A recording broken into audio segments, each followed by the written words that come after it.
You're listening to This Week in Real Estate with your host, Rob Golfi. Brought to you by the Golfi Team at RE/MAX Escarpment, featuring Conrad Zarini, broker-owner of RE/MAX Escarpment Realty Inc., and Brian Hogben, owner of Mission 35 Mortgages. Let's hear what's going on in real estate this week.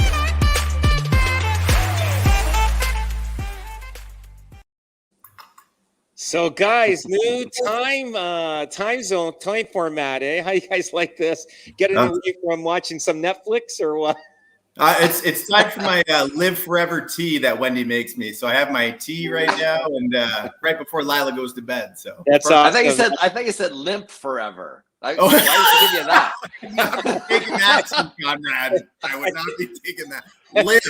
Live. Oh, okay. live. Oh, I see. I thought she wanted that. Instead of saying she just got a headache, she makes sure you can't perform. So nice. Oh, it went south quick. Oh yeah.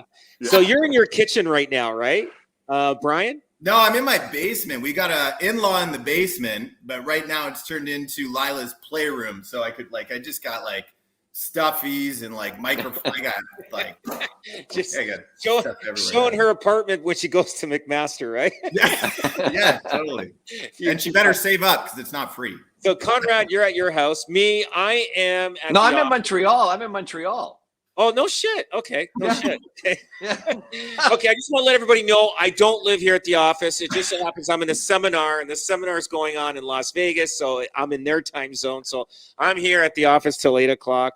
And so I just want to let you know I do have a life. Okay. I do have a life outside of real estate. But the one thing I wanted to talk about is we listed a house. And I'm not going to say where it was listed. So, but if agents are listening, they can go on our site and check it out or whatever. So we listed a house for $800,000. I'm just going to round the numbers off. Now, my suggestion was to list it at $750, because the other house that just sold days prior to us hitting the market, and actually we were waiting to find out what this house sold for that was identical to the house that I listed. We listed it the day after because we wanted to find out what the selling price was. Now, this house that sold was $742,000, and they had finished basement, granite countertops, upgraded kitchen, hardwood floors throughout. The house I had listed has none of that. None of that. This buyer that we had didn't call us because he saw the listing. It was a client of ours. He wanted to move to this location, this area. He knows about the house, that it didn't have all the upgrades like the other one. He knew about that. And he says, listen, Rob, I'm going to give him an offer for, $742,900. And that's it. I'm giving him way more than what the other house had. And I told my client, I go, look, this is a great cash offer, 60-day closing, and they refused it. So we were only one day on the market. It's one of those. We're one day on the market. He may end up losing this buyer, and I don't think he'll see that number again. I don't know. It's hard to tell. Maybe next year. I don't know. Maybe next year. But that's what happened. That's what's happening in this market. People's expectations are greater, and they're not listening to the realtors. And I don't know I don't know what to do. If this house is on the market probably for 4 months, he probably would have taken it. Yeah. But the first day, he's thinking, wait, this is the first day. But he doesn't realize the power of the team that we have. We have every one of our agents are working with buyers, and we have buyers for every area of this, throughout the Hamilton, Niagara, and Halton area. So I don't know. It's what do you, that's the experience that I'm experiencing, and this guy is going to go through the trials and tribulation of time and everything else like that, and it's a little bit, it's tough. I now just got to go through the whole process. I mean, how many agents go through that, right? If any, we go through all that, and we got to live through it and deal with it, and sometimes it could expire on us. So the listing, you'll probably have 3 offers tomorrow, Rob. I hope so. I hope so. You know what I mean? And watch it, and I'll look bad if we do get 3 offers tomorrow. And it doesn't. Yeah. So, well, I think everybody knows, like anybody, if you're not living under a rock, everybody thinks their house is worth an astronomical amount right now. We see it all the time in the mortgage business right now. We're just starting to see a few refinances trickle in more. And the prices that people are saying, they're like, well, my neighbor sold for $740. And I think you guys see this more than us. My house is always better than the neighbor's house. It doesn't matter if it's one story, it's always better, right? So we see that a lot in our industry. And then we have to deliver that news where it's like, yeah, well, we know you thought it was worth $1 million, but it's actually $750, right? So you want to hear something funny? And this is, I can't remember the time frame, but it was probably about maybe 3 to 5 years ago. And this guy said to me, he goes, he's got his house and he's telling me this. He goes, granite countertops. People don't want granite countertops. They want real, like, nice laminate countertops. Like, he's trying to tell me that his countertops, and we're saying, like, this house has upgraded kitchen, and he's going, people don't want that. People don't want that, because he was trying to tell me his house was worth more. And I'm going, I can't believe, you know what it is as a realtor? I'll tell you something. We sit there and we take it, like, we just listen. It's, and you try to be nice about telling them, say, hey, listen, I listen. The world, people, millennials are the biggest buyers right now. Yeah. And now Gen Z or Gen X or Gen Zs are going to be up the pipeline. So they like granite because they hated what their parents had. Well, granite's good. So, but anyway, it just, it's crazy. Yeah, you're right. A lot of homeowners feel that their house is better than the neighbor's house, but they haven't been in the neighbor's house. And yeah, that's true. Yeah. Sometimes it's good to take, those sellers out looking at property sometimes, you know what I mean? To say, hey, why don't we really get a reality check here? I used to offer it all the time when I was selling. I think I had, 3 people take me up on it, but it made a world of difference, right? I tried to do that years ago. It was on Deborah Court. I'll never forget about this one. It was in Grimsby. I went and saw the house, and I went to him. He called me up, boom, boom.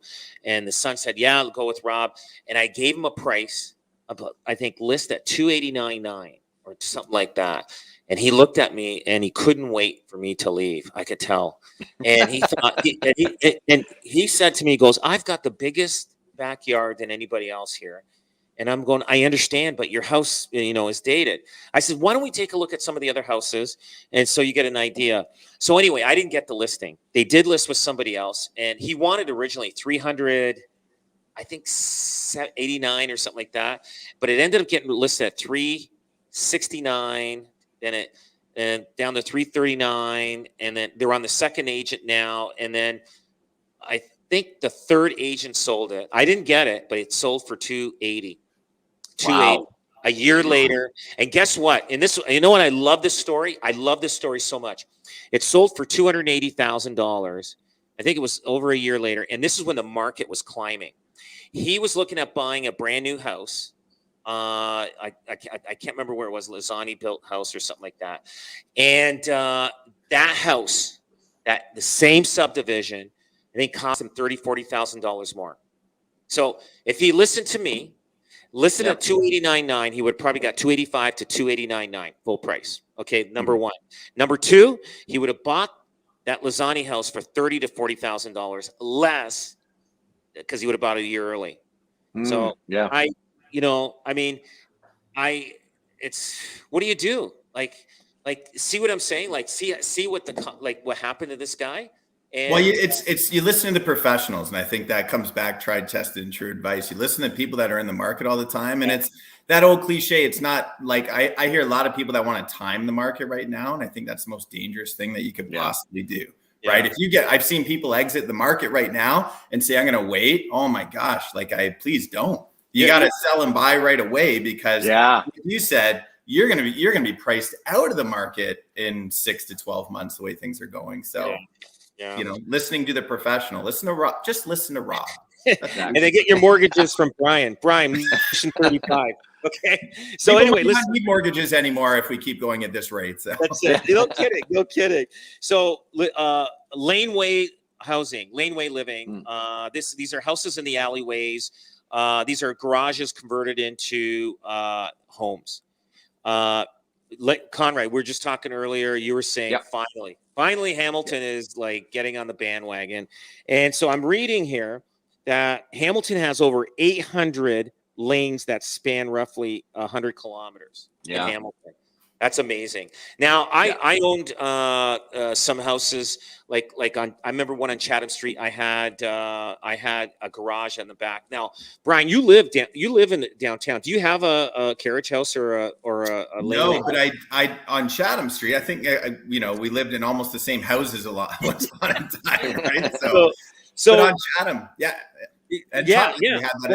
So these laneway houses now. The city of Hamilton is not going to charge you development charges to renovate them or whatever. You just get a permit and renovate. Now, the cost to build a laneway house, obviously you have a structure there, but you may have to, reinforce it because some of the bricks, and depending on the damage of snow and ice over the years, you have to put sewers, you got to put gas lines, electrical, everything. Cost-wise is probably what, $250,000 to $300,000 to get to have a full, nicely done laneway house. At least, yeah. Especially, today it's been. That's the thing. What I was saying when we were talking prior, like this is like, I love that they're doing it, but the construction costs, like that's the crazy thing. Like they miss so much opportunity here. Kidding. And what's interesting about like if in Vancouver, there's even people that will actually pay for it, and there is a catch. They want the rent for like 12 to 15 years, and then after that period, then you can collect the rent on it. So there is a business model, because that's the problem too. How are you going to get the money? Now, again, people will be able to refinance, obviously, and get some equity out, but it's not a cheap endeavor, right? But it could solve a huge problem. The great thing about it is, I think the beneficial part about it is if you have parents moving in, and they fork the money to renovate, and down the road, I mean, like it's like a pool. You spend, you could spend 80 grand in the backyard. You're not going to necessarily get it back right away. But how much would you look at that, Brian, as a mortgage? Like, so listen, Chatham Street, $800,000 for a nicely done 2.5-story home, beautifully done. And then now you got this carriage house that's converted. Let's say I just spent money on there. How much would you add? Would you add value? Like, would it be in big demand? Yeah. I think it would be. I think there'd be more. Well, that's the challenge to it, because the way the banks are looking at financing these things, and even to this day, we just had one where it was a beautiful cottage with a huge bunkie. They're only taking the house. The house is what they appraise, the house and the land. So if you put a second structure on it, I think, like, to me, with my investment hat on, if I'm paying $250,000 for a unit, that's cheaper than buying like a multiplex. Like if you're buying a 10 or 12 or 20 unit, you're probably spending 250 grand a unit. But to do it as an investment makes sense. But for the banks, you won't get additional value. Like they're just going to appraise the main house. So that's right. So people have a tremendous amount of equity right now, like Conrad was saying. So you could refinance because things have gone up to pay for it, but you're not getting like a construction loan at the bank. The banks haven't recognized them yet as kind of like, how do we do this? They haven't navigated those waters yet. So I think if you sell it, you'd get more money. I think as investment, it's good. But from a refinance standpoint, you're not going to get the money back out of it. That's the problem. Not yet. But down as a resale, possibly down the road, you might get, I don't know, okay, let's say like Chatham Street. Let's say there. Now, top end, what, 800,000 there on a single family? Would you say? Yeah. Am I right? Yeah. Okay, so you put $300,000 into this laneway house. Let's say 15 Chatham, the one I used to own. It doesn't look any better than I had it like 25 years ago. It looks the same bush overgrown in the front porch. So it was a student rental back then. So I just want to let everybody know that's why it's like that. Anyway, so I have the house done up completely beautiful. I invest $300,000 in the backyard. Can I resell that for 1.2 million on a street that's demanding an average price of 800,000? Like, would an appraisal come in at that, Brian? Well, so number one, you'd probably have to put down more because your appraisal might come in light, right? So your appraisal might come in like 100 grand. They might have some wiggle room, but I would imagine your appraisal come in light. But the good thing I see about doing that is now you got subsidized income, because a lot of people that want to be in that area are going to need that $2,500. Like, I think if you get the trendy Chatham Street area, someone might pay $2,000, $2,200 a month to live, or maybe even more. So that's going to pay off a big chunk of your mortgage. Absolutely. Right? So it'll help there. The financing part, you're probably going to be looking to put down more than what you more money. Yeah. They said you can't put any second story windows unless it's facing the alleyway. So that's part of the criteria. But here's another big issue: parking. There's already an issue of parking downtown. Like how that I fought for parking on Chatham Street. That's why I paved the front lawn of my house on 14. Like I was the guy that the reason why the house has a driveway is because of me. I just want to let that number 14. Now I know that. Yeah. Okay. Yeah. So, but parking's going to be an issue. Like it's already tough. Like how? Well, and they're not going to. You're still going to have to pay permit your charges for the permit and stuff like that. So you might not get development charges. God bless us. Thank God. But look, I've heard horror stories where these units are in excess of, the first one I heard was something like 700,000-800,000 by the time they did everything. And that's, you got a garage. Look, I think it's a bigger, it works very well in a very, very high end market like Vancouver. Vancouver even does corner lot houses. So that extra space on the side, they set it back for the daylight corner, and they do the corner lot extra, the small house accessory home there. So there, it works in a really, really high end market, and Vancouver is that, because again, we're like just exactly what we're talking about, and it's more expensive than you think, and it's I don't think again, this is it's a good news story, but I don't think it's going to solve anything. No. What about St. Catharines? Do they have laneways there? I think they have a few, but not as much as Hamilton. We've got some downtown, but not nearly as many as Hamilton. And Burlington, I don't think they have any there. I think Burlington. Not at all. Rob, you said the windows all have to face the front, like they all have to face the laneway. The laneway.